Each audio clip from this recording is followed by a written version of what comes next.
This is Ready, Set, Reiki, a podcast about Reiki and all energy work. From the curious beginner to the seasoned master teacher, welcoming all systems, all lineages, all levels. Reiki is a journey and not a destination. And on this Ready, Set, Reiki journey, I refer to myself as a guide rather than host, as I too am traveling, learning, and supporting others on this journey as well. And with that said, I am your guide, Tracy C. Wright, and this is Ready, Set, Reiki. Hello, everyone. Reiki blessings to the Reiki family here. Another wonderful and magical journey we will be doing today. So I first wanted just to remind you of a wonderful resource, Reiki Business Collective. Now, this is about sharing, supporting, and serving. Wherever you are on your journey, if you're the curious beginner to the master PhD scholar, wherever you are, this is a great place to connect in Reiki business community. Know that you are never alone. Don't feel that you are on a Reiki island. There are lots of wonderful groups out there, lots of people who are going to cheer you on and support you, myself and also my guest included. She is also a great cheerleader, supporter of all. And, this is what I get asked a lot. Like, why do you do a podcast?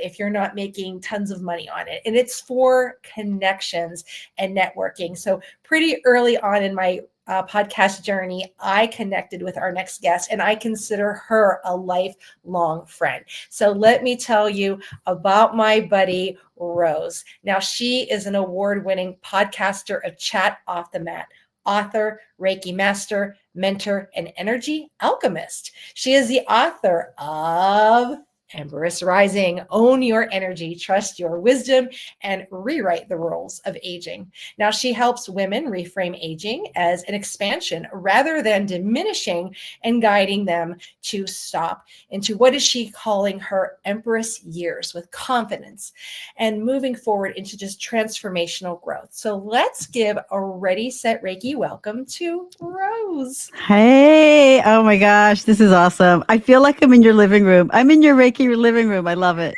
Right. I love it. It's so wonderful. And then you just meet people in this journey that you just click with. So we're buddies. We do pod swaps. We support each other. We cheer each other on. Got the book. Got it here. Thank you.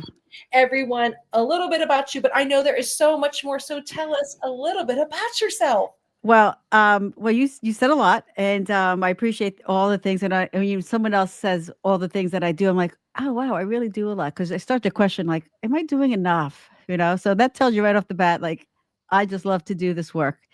So yes, I live in New Jersey. I've been doing the podcast for several years. Recently published my book. I have identical twin boys. They're in college, and a great husband. And I just love being on this platform, helping people out, meeting people like Tracy.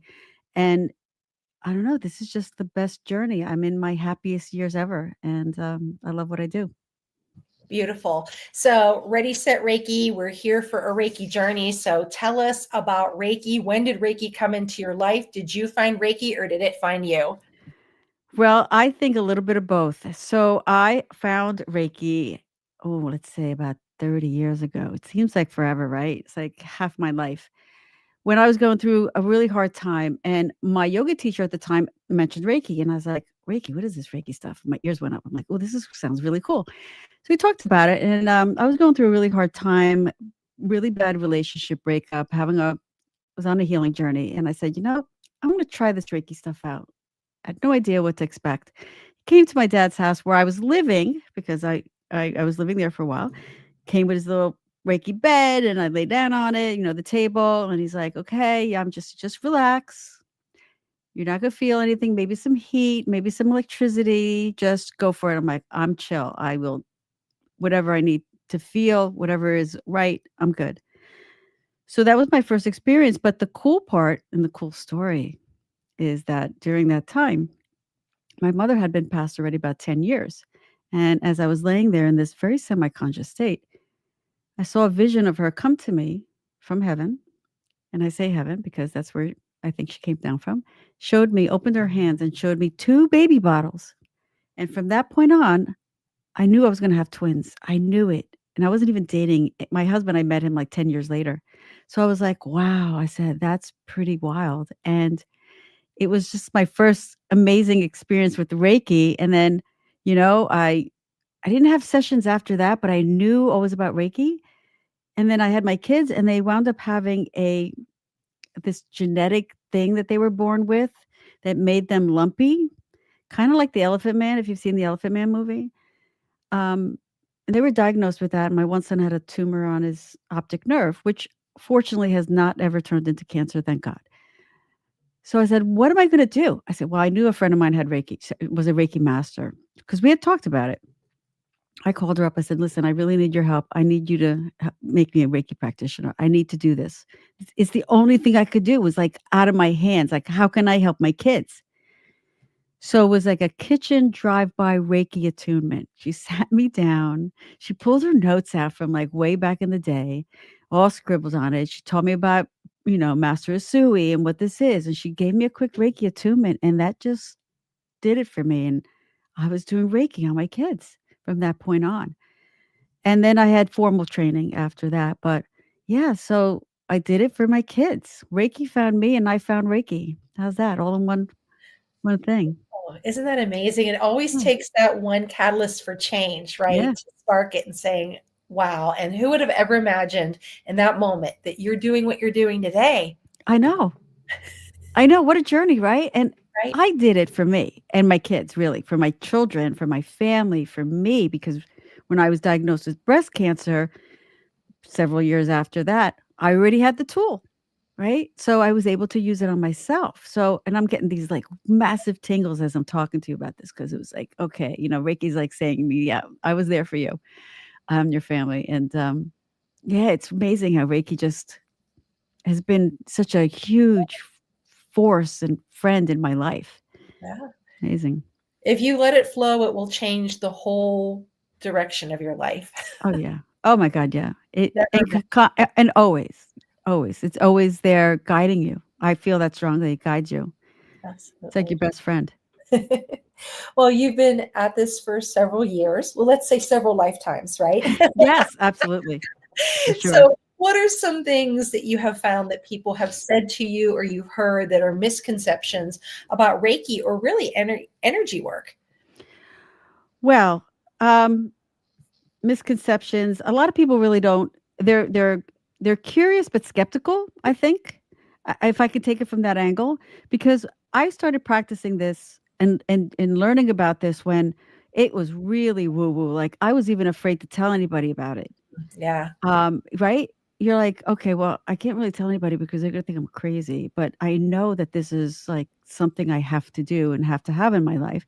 So you find the people who you can be comfortable around that also are Reiki practitioners, but slowly and surely, when you start to live the Reiki path and the Reiki life, um, it's easier to talk about it.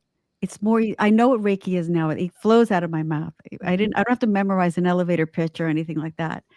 Um, and, people are now more accepting and they're curious and I'm not afraid to tell them about it. I don't hide from talking about it or who I am as a Reiki practitioner and mentor. So I love educating people. It's my thing now. I'm like, okay, you don't know about Reiki? Let me tell you about Reiki, you know? And I think you're the same way because this is why you're here.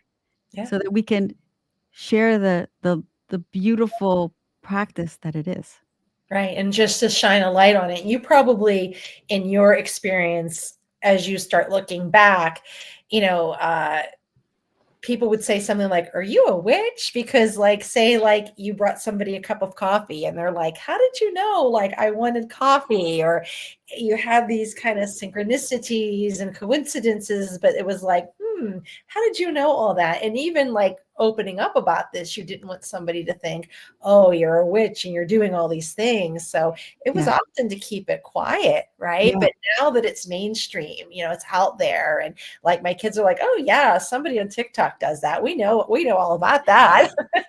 Right, my mom does that, it's funny you say that, but our kids have grown up to with this and they're used to it, right? Yeah. Which is great, but growing up in an environment and as a child, I always knew that I was a little witchy. I was very intuitive as a Mhm. very young child, but Yeah.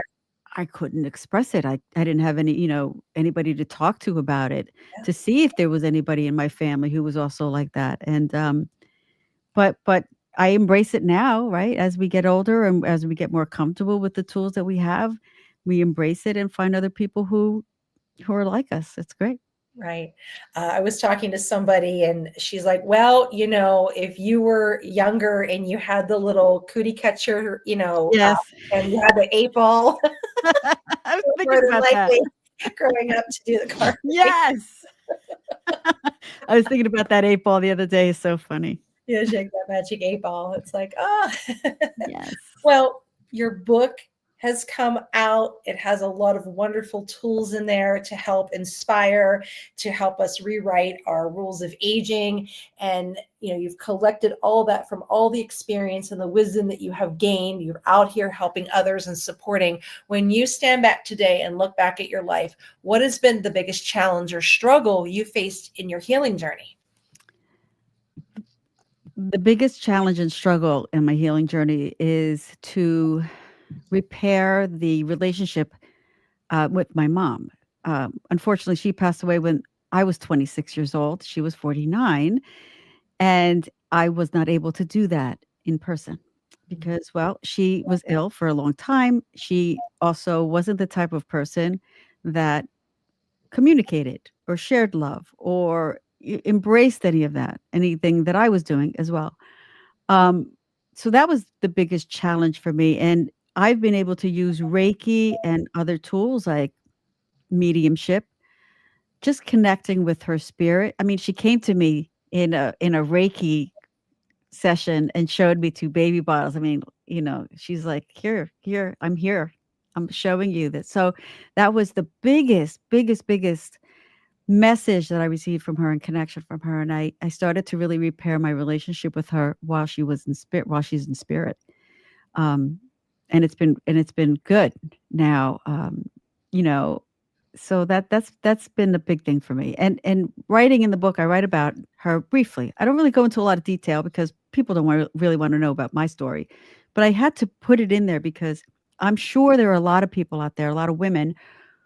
Maybe they've had relationships growing up with their own parents, maybe siblings, maybe friends that were challenging, and they had to learn how to navigate through those and hopefully learn how to repair. And if they're not here and they're in spirit, they can still do that, you know. So yeah, so that was a challenge for me, Yeah. but it's good. But look, you took that challenge and look what you're doing now. You are loving, caring, supportive, and you're And sharing this, helping other women. yeah, and Yeah, empowering them. So yeah. well done for that. Well Thank done. you. So when it is time for you to get an energetic tune up, what are some qualities that you look for in a Reiki practitioner? Well, I always tell people that a Reiki practitioner needs to resonate with you. You need to feel that you're comfortable in them, right? Because they have their energy.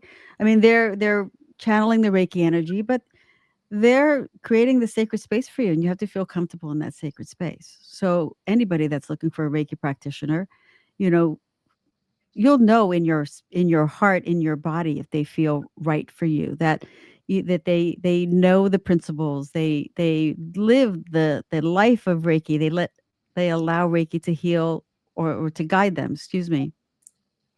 So those are just some really basic things. And you get it. You understand, like me meeting you, like I know you're the real deal, right? Just because you're we're a lot alike.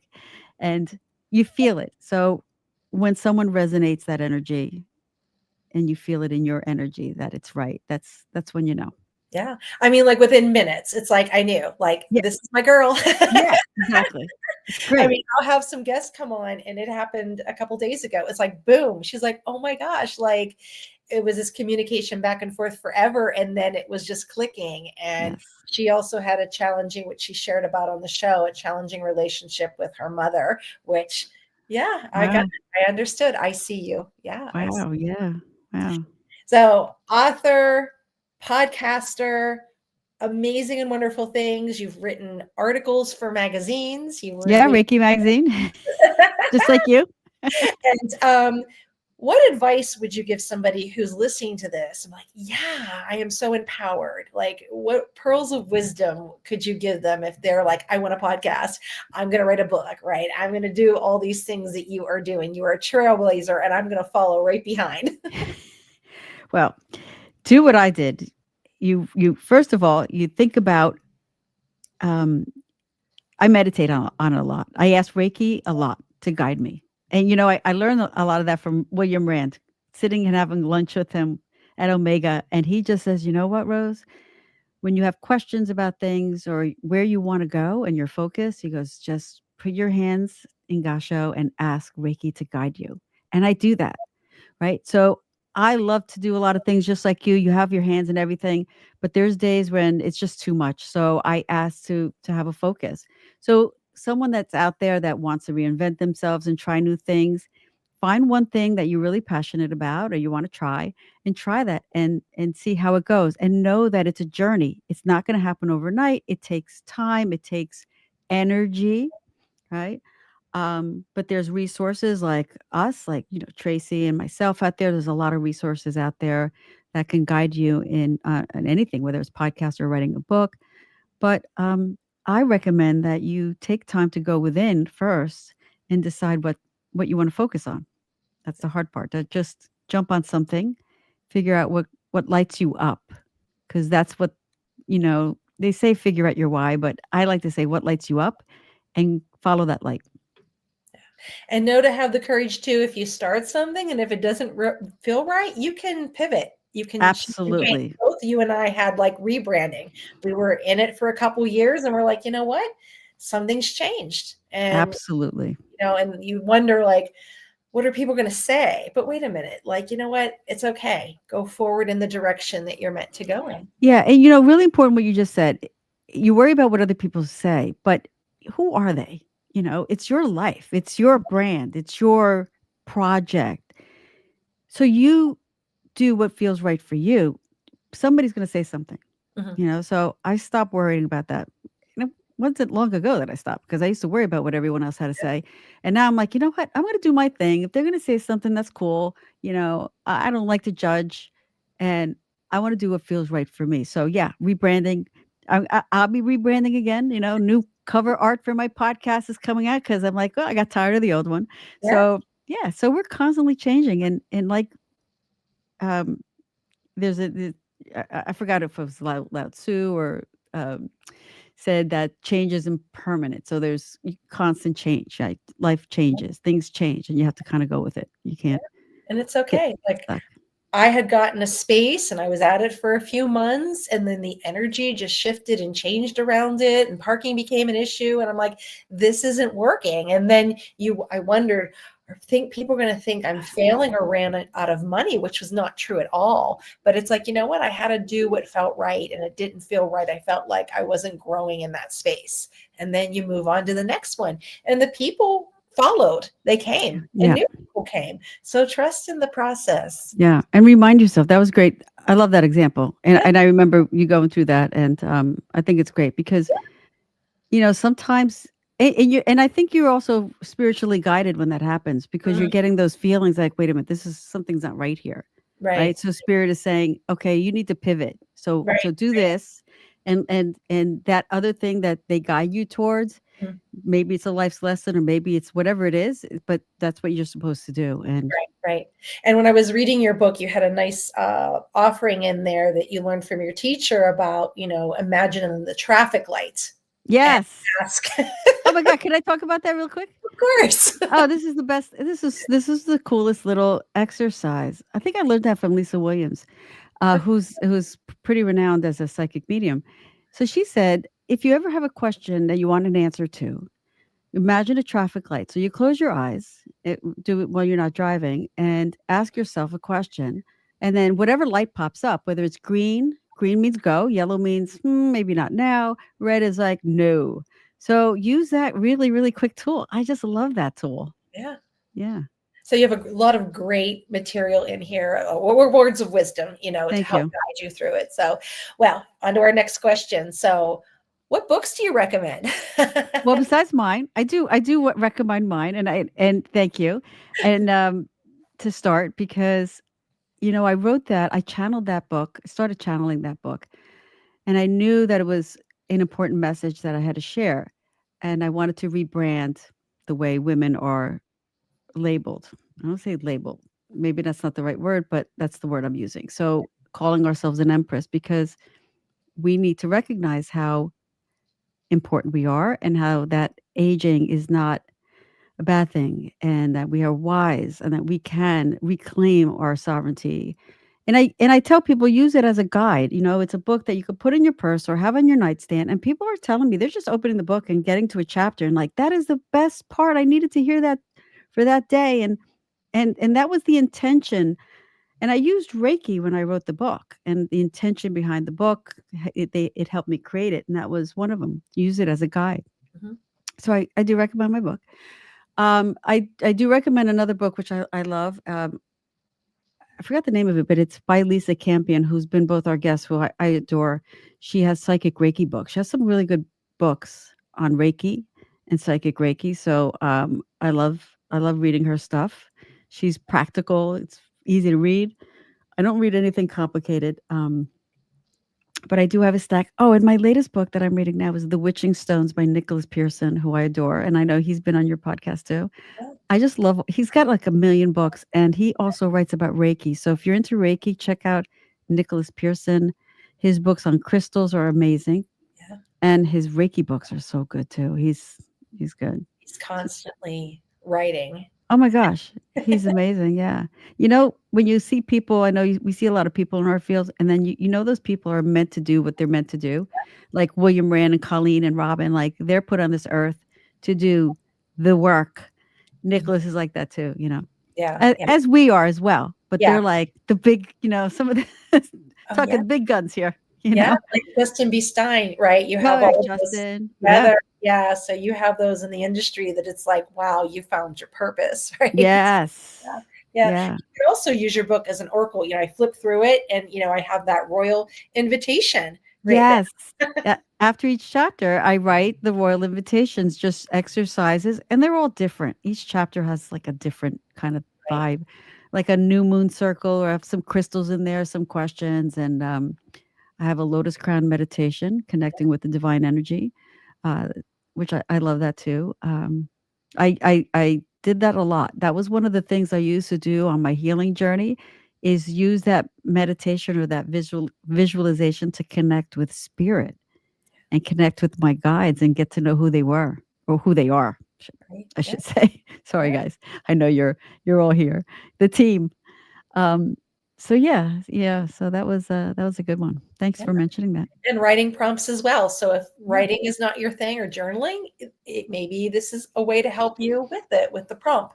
Yeah. Thank you. Yeah, it's multifaceted. Multifaceted. And also you brought up about the Reiki. I've had it as well where the Reiki with the writing. So people don't think of that like, wow, you can give Reiki to a piece that you're writing. I Oh, remember absolutely. one time I had held the Reiki News magazine and all of a sudden a flood of ideas came in. And I actually said out loud, really, we're doing this now? I know. When Reiki speaks, when Reiki speaks, I we listen. sit down and start, and it just poured out of me. It I was like, know. You what? know, I love these stories because we both teach new practitioners, right? Yeah, yeah, And one of the things I do when I teach people is I I keep connected with them because they're like, "Oh, I don't know if I can still remember how to use Reiki." And you constantly have to remind them like Reiki is there. It's yeah, everywhere, right? Everywhere you turn. So I love hearing these stories because like we've lived it for many, many years, but we also teach others to, hey, trust, it's there. You didn't forget how to use it. It's not gone. You have it, you know? And Reiki is so powerful. I have to say, one really story that I think may help inspire other people. But 2.5 years ago, I stopped drinking alcohol. It was because it wasn't jiving with me anymore. The work that you do is like, it's you start to get rid of things that are not good for you. But it was not easy because it was just part of my social thing. And I asked Reiki every day. Did Reiki on myself, like, please help me do it. Please help guide me. And I asked my guides and I asked Reiki. I did also energy work with Qigong, specific movement, and I stopped. I never had a desire to go drinking again. Now, I'm not saying it works for everyone, but the intention is having that intention, using the tool and not giving up. Yeah. And it worked for me. Consistent. Consistent. Yeah. So So I know all the wonderful things that you do. So share with our listeners, what other services do you offer? Do you classes? Do you do events? Do you do trainings? So I do trainings. Right now I don't have a training up yet. Well, I have healing sessions on my website, but I put so much effort in the book this year. Right now I'm just giving myself a little holiday space. My kids are coming home for the holidays as well. Doing some marketing, but I am putting together a coaching program for Empress Rising. It's just it's like a 2-month, 8-session coaching. I don't want to use coaching. I'm using the word mentoring, which I like better. So that'll be up on my website soon. I'm working on doing that, and I would like to have more circles, more workshops that are free and available for people, just to create community. In my book, I talk about community because I really never felt I had community until I started stepping into this work and meeting Yeah. people like yourself, Tracy, and having other people around that are on this journey with us. So community is important because as women, we need to support other women. I never really had that. So I want other women to help other women come together on this Empress journey. So I'm looking to doing some things like that. And then next month I'm doing a holiday reset with another friend I met on podcasting, Heather Eck. We're just doing a little holiday reset with some energy work, color work, and Reiki, all rolled up into one. So it'll all be on my website. Beautiful. I love it. So where can we get in touch with you? If you want to connect, are you online, in person? Where can we find you? Well, I'm almost everywhere, right? Just like you. So my website, rosewippach.com. You'll find everything about me there, including my socials. I have my podcast, Chat Off the Mat, which is still going strong, and I love doing it. Um, Social media, Instagram, Facebook. I'm in all the places. I'm on LinkedIn, anywhere. And listen, I encourage anyone to just reach out, DM me, say hi, have a question, just reach out. That's what I'm here for. Yeah. And remember, award-winning podcast. Early podcaster, yes. Thank you. Thanks for mentioning that. Do you have a newsletter? I do have a newsletter, and I don't inundate your inbox. Thank you for reminding me. If you sign up for my newsletter, there is a little Empress Energy assessment that you can take, and it's interactive, and it'll give you like a little score at the end, like where you are on your Empress journey. And yeah, my newsletters are not, they're infrequent, so I'm not hounding you in your mailbox because I don't like that being done to me either. So thank you for reminding me that, we as someone who does a lot of this herself, and I don't have a VA. Yeah. I don't have a VA. I have myself. And so I try my best, and it's all I can do. But if anyone ever needs me, I am available. Beautiful. And yeah, thank you. Well, that ends the first part of our journey. I'm going to continue to guide you to the next part, which are questions from listeners and Reiki students. So, number one, what inspired you to write Empress Rising? So I woke up one morning laying in bed and I said, I've started to think about my aging, and I started to get the image of the crone and the hag, which are images of a bent old woman stirring a cauldron, which I think is a beautiful image because it does signify, like, the later years. But I'm like, you know what? That kind of doesn't go with my image. Not that I have an image. It's just like, I think we should be called empresses. And then all of a sudden, as soon as I said that word, like this portal started opening up and I was getting downloads of information. I got up and I just started handwriting all this stuff, like an empress does this and an empress this. And that's what inspired me. I think it's just that I wanted to create a movement of women feeling differently about themselves and knowing that your life isn't over after you retire or after your kids leave the nest or any big life change, that your life is gets better. Yeah, Love that. And if someone's listening, if you feel like, "Oh, I can never ever write a book," don't say that. Be That's open right. to it because just like it came to you, you also wrote articles, right? Yes. And that's how I started out. I started writing articles and I wrote for a newspaper and even like doing little quotes. I've been doing little quotes lately, and that can all build on something. Yep. And then you Absolutely. just get to a point. I remember I was on the plane to Sayulita, and it just came this whole article. And I got off the plane and I met somebody, and she's like, "Well, what did you do on the plane?" I said, "I wrote an article." She's like, "What? On the plane?" And you never know where it's going to happen. You never know. I was doing the same thing with my book. Yeah, I was on a plane too, and I just started downloading stuff. And I mm, actually I got another download for another book. It's more fiction that I sure. started that I think I'm gonna work on next year. But yeah, you just never know. Anybody can write a book or articles or an oracle card That's deck yeah, even. I mean, even it's a little easier now. Years ago, I'm talking like 2012, like it was a little harder to get things published and things and sending letters out. And even before that, like this is talking like 1993, 94, I was trying to get a book published. And you had to have a Oh, literary yeah. and all this other stuff and all Yeah. these hoops that you had to go through. And I always tell people, listen, Jim Morrison tried to get his book published and he couldn't get it published and he had to self-publish it. Wow, he was pioneer. He was a pioneer, so he Wow. couldn't even get That was they a good thought it was book. a joke because it was a poetry book and Yeah. he self-published it. Didn't So, know that.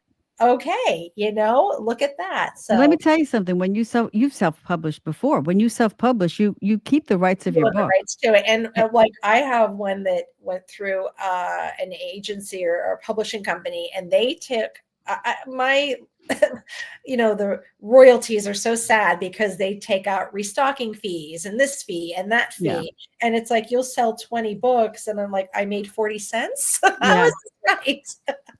Yes, you I know, know. But so, yeah, it's just a lot easier for people to get their messaging out. I think it's yeah, great. But, it's work, but if it's something I wanted to write a book forever. I was also a writer. I wanted to be a journalist growing up. So this is like all my whole thing now, podcasting. It's like I'm yeah, supposed to be in this sure. in this environment, and I was writing another book, and it just wasn't going. And Yeah, then this happened. I'm like, yeah, "Wow, this is happening." yeah. Excellent. I love it. Number two, you teach women about establishing energetic boundaries. So, why are these Oh, boundaries yeah. so critical, especially as we are in our Empress years? Yeah. So, women do everything. We are taking care of others. We're taking care of seniors. We're driving people. Our energy is constantly being depleted. And, we have to think about energy as being like, I always refer to it as if we have an energy reservoir or bank of energy. And it's important to take care of that energy. As much as you let out that energy, you have to work on bringing that energy back in. And you do it with practices like Qigong or Reiki, moving stagnant energy in the body because lifestyle gets stuck, things get stuck, emotions. Um, so it's really important to take care of our energy and also not be around people who are not treating us well, we feel not comfortable around, and being really aware of that because that's important. Those energy vampires are real. And not in a bad way where they're gonna, come and hurt you, but energetically, yeah, they can hurt you. And it's important to also, have, energetic hygiene. I know we did a panel once, people talk about hygiene, right? So, sweeping your energy or clearing out your aura regularly, daily even, so that your energy is good. It's your energy. There's something in Chinese medicine called the wei-qi, and think about it as an energetic, like, suit of armor around you. And so if you don't want anybody to penetrate that armor, and that can mean just not just people, but also like diseases, you have to take care of it. You have to build, and we can do that with intention or with practices like qigong or yoga as well, and Reiki, obviously. Right, right. And you mentioned in your book too about how you can kind of reset your circle. You might have to just change some things to look at the people who are supporting you or bringing you down. So the third question is, how can someone start creating these boundaries, and what can we do to strengthen them? You mean with people? Yeah, with the circles of people that we have. Well, it's so if you find yourself interacting with somebody on a regular basis and you find that you're not feeling well after you do, whether it's just a talk or a walk or whatever it is, then you gotta start pulling back. And, like we said earlier, we worry about what other people have to say. You can't worry about what these other people think. Because if you're, let's say, taking a walk and 90% of the time with that person's talking about their problems and their thing. I mean, what's going on with you? I mean, you're getting drained, right? I mean, you're gonna spend an hour walk draining your energy and you're gonna feel worse. So, I mean, you don't and sometimes it's hard, and it's family that could be doing it. You just have to just give yourself the time to replenish and restore your energy if you can't get away from some of these people, or if you can kind of distance yourself from some people, then try to do that. I mean, I that happened to me, and this person actually on her own said, "I don't wanna be your friend anymore," and ghosted me, and that was after I was trying to do my own thing. And, I was kind of putting a little distance, and then I felt so free. I was like, "Oh my god, I feel so good." I felt like I could breathe. So, yeah, and then you'll feel better. So be aware of when you feel a little energy zapped and, make small changes. Yeah, and even if it's family too, sometimes just because they're blood doesn't mean they're the best fit for your life. I Oh my mean, god, yeah. society tends to put, especially if it's a mother or father, society puts it on you like, but it's your mom, right? Or it's your sibling. You have to get over it. It's Right. like, but if they're draining you and just negative and just this darkness, then you Yeah. have to make that decision. It's okay. So don't feel bad about it.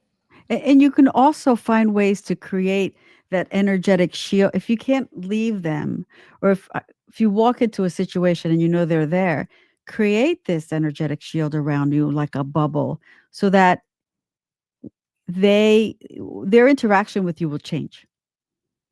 I don't know if you've ever done that, but I always encourage people. They're Oh, like, yeah. "Rose, I'm gonna go see my family this Yep. weekend, and I can't get out of it." I'm like, "Okay, this Yeah. is what you do. Picture Yeah. yourself in a very strong bubble." And, and they told me they did that, and they're like, "Oh my gosh," they're like, "That made such a big difference." I'm like, "Yeah, it didn't cost you anything. You just it's there, you do it." And it's great. It's a great tool. Yeah. Shields up. Meals up, baby.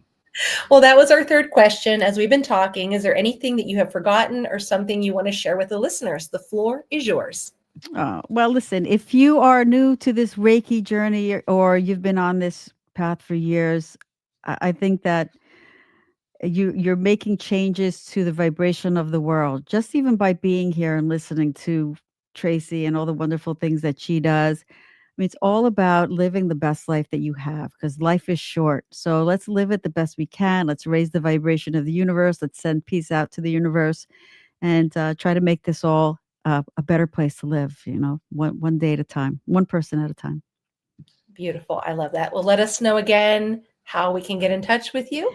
Well, it's at rosewippich.com is my website, Rose, Wippich, and chat off the mat on socials. And if you forget all that, just get a hold of Tracy. She knows where to find me. And your top fan club. Yeah. And same here. I love her. She's the best.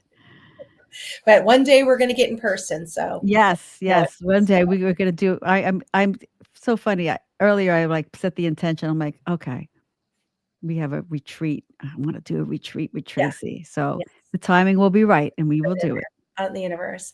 Yeah. Well, thank you so much, Rose, for joining me on this Ready, Set, Reiki journey. I appreciate you taking time out of your very busy schedule. Thank you for allowing me to be here. Thank you so much, Tracy. Beautiful, wonderful. And check out Chat Off the Mat and get this book, right? I got Thank it you. like next day on Thank you, Amazon. thank you. Yeah, Amazon. And write a review. Yes, please write a review. That really helps. Yeah, I really wanna get it's not about the royalties, it's about getting the message out there for me. absolutely. And if anybody else out there wants me to speak on the topic, I'd be more than happy to do that as well. So I'm Beautiful. here. Thank you. All right, my wonderful listeners, if you'd like your question featured on the podcast, reach out, www.readysetreiki.com. Check it out on social media. I'm Tracy C. Wright, and